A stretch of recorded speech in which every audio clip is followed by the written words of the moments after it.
old age of 42. All right, you're 42. My only thing is like to know to lift more. Really just getting to where I can feel stronger, more solid. Okay. And just for honestly, I mean, I've been doing this for a pretty long time too, and it's like just to get a different set of eyes on you, and almost a different, see what they think about your body and what they want to operate through. That's kind of where I'm at too. And there's just honestly, there's not a lot of people I really, I don't want to say trust, but really, that's might be the right word.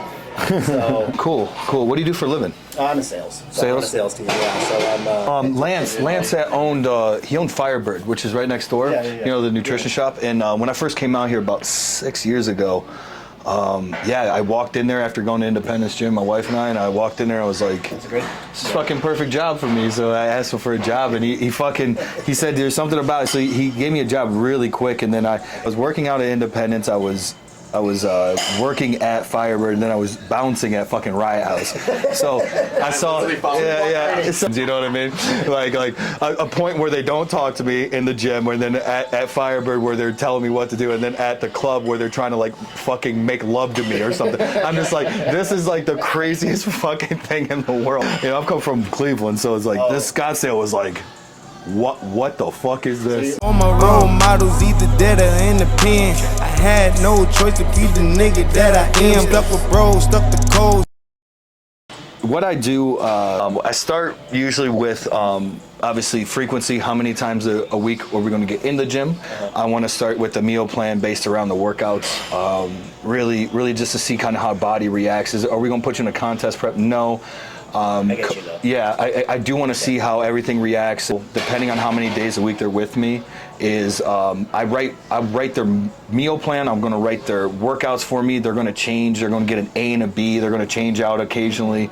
I'm going to see how much volume your body handles, how much it likes. Because what I want is actually, for most people, I want to bring the volume down a little bit. They're usually too much volume, too much time in the gym. I do program for 4 to 5 days a week, usually for most people. Ultimately, if I can get your body to enjoy the training and get enough rest, we can get tack on some real good tissue. I want to start working on your mobility a little bit, your tissue work, and your overall joint health.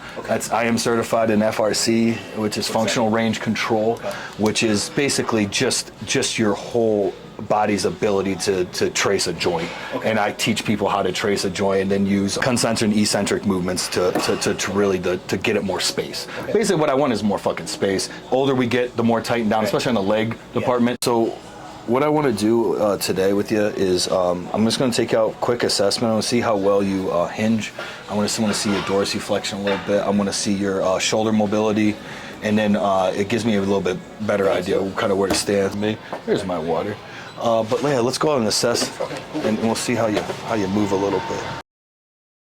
I teach you a couple cars to do, just functional range control cars, just to kind of see if there's any sticking spot on our shoulders.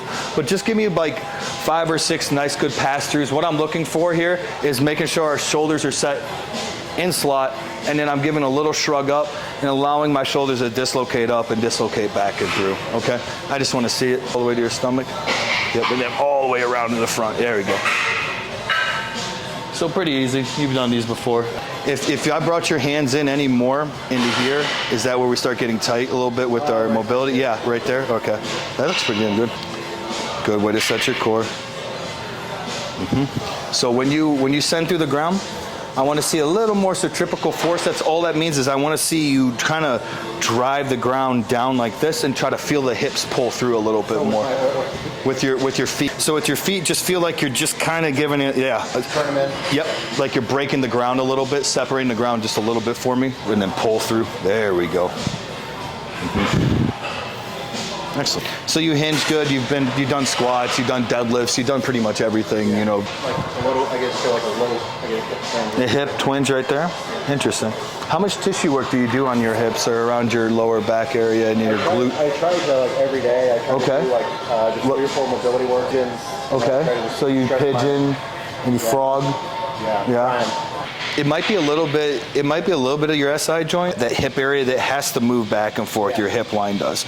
So every once in a while, it just gets stuck, and then when it usually creases, the pain usually runs up and around and here. Your SI joints is always a bitch. It's been a bitch of mine for years. What we do is just a couple hip hikes.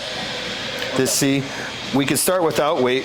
We want to lock out that right side, and we want to drag this foot all the way down, and we're just hiking it up and then dragging it down and let it really set. This right side, I want it really tight.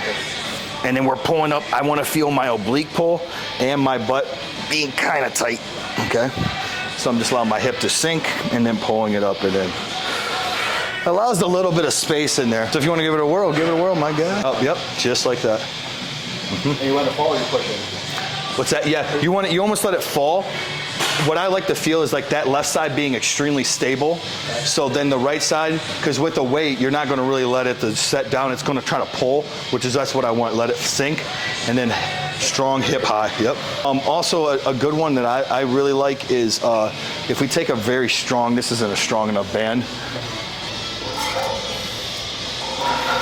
You get it deep in the crotch, walk it out a little bit here, down the knee here. So I open up with my glute, and then I drive down, and then I open up with my glute. But I want to stand it and then back down all the way in. But you need a strong band to do that. But that will also help with that left hip for sure. So it's like I try to tell people, recovery is not based on how much food you eat and the amino acids and the fucking supplementation. It is based on that, but it's still a genetic thing. Mm-hmm. It's a genetic thing. Right. It's all based on you. I'll just try to figure out exactly. I'm going to start with 5-day split, and then we kind of go from there. Okay. And if your body seems to not like as much volume, I might go to 4. If it wants a little bit more, I might pump it up to 6. There's a little bit more. Most guys want arms. Most guys' bodies need arms, so I try to feed the arms as much as I can, not with a crazy amount of volume we're going to get on one day, but just frequency a little bit too. So tomorrow at 10, let's get a workout in. Anything you want to hit, bud?